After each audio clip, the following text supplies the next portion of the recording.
What's happening, gamers? It's Ran. We're going to level cap today as Batman, or should I say Ash, one of my favourite and the most coolest fashions to cosplay as the Dark Knight himself. Similarly to Batman, Ash's kit revolves around being invisible and jumping out of the shadows to do your damage. So let's start out with that. His 2, Smokescreen. This is your main survivability on Ash. As you drop a smoke bomb, become invisible based on duration up to about 12 seconds. This invisibility is really strong as it's not broken using weapons like a lot of other invisibility options, meaning running Ash is very safe as you're invisible 100% of the time without any issues, making survivability pretty free. Ash isn't a spam heavy frame either, so energy isn't really an issue and was supported through Energy Nexus, given 3 energy a second throughout the run. Ash's one Shuriken as an ability isn't really that great, but paired with the augment, Seeking Shurikens is a perfect complement to his kit for level cap, allowing a very quick option for armour strip right through to the end of the level cap run. I didn't really use his 3 teleport very often, and I also subbed out his 4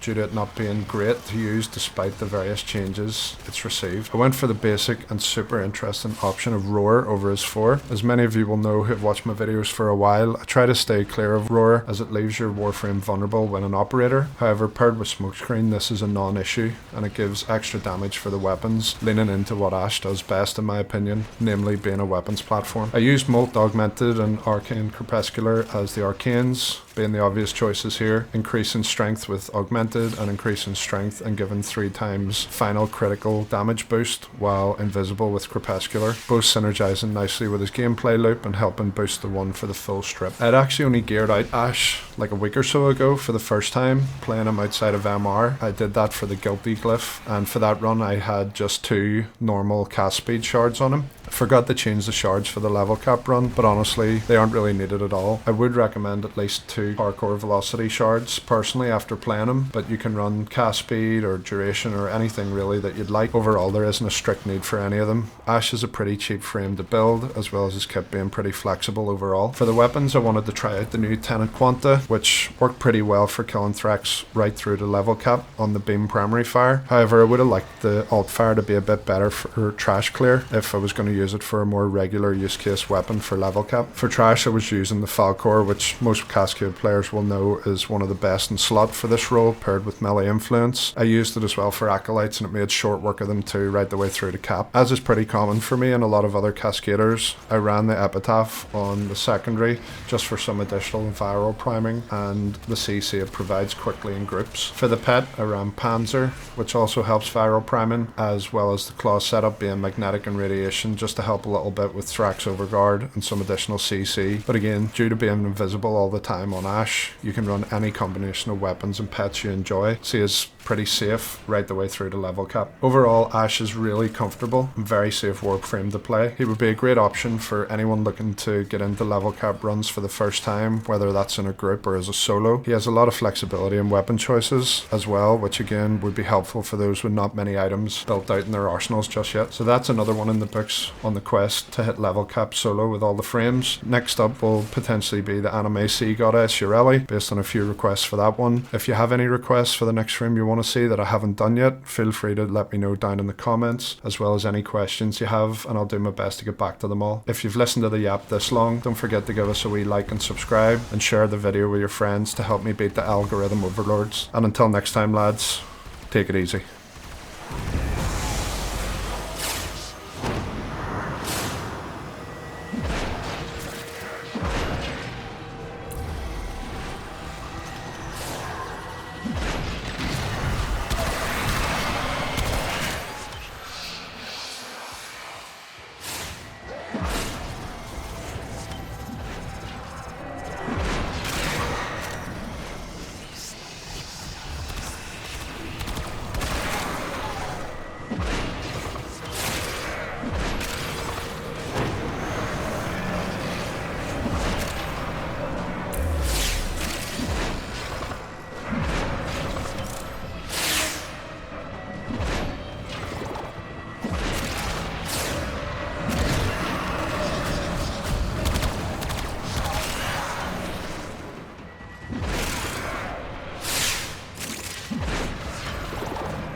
As you conquer the foe, so you conquer yourself.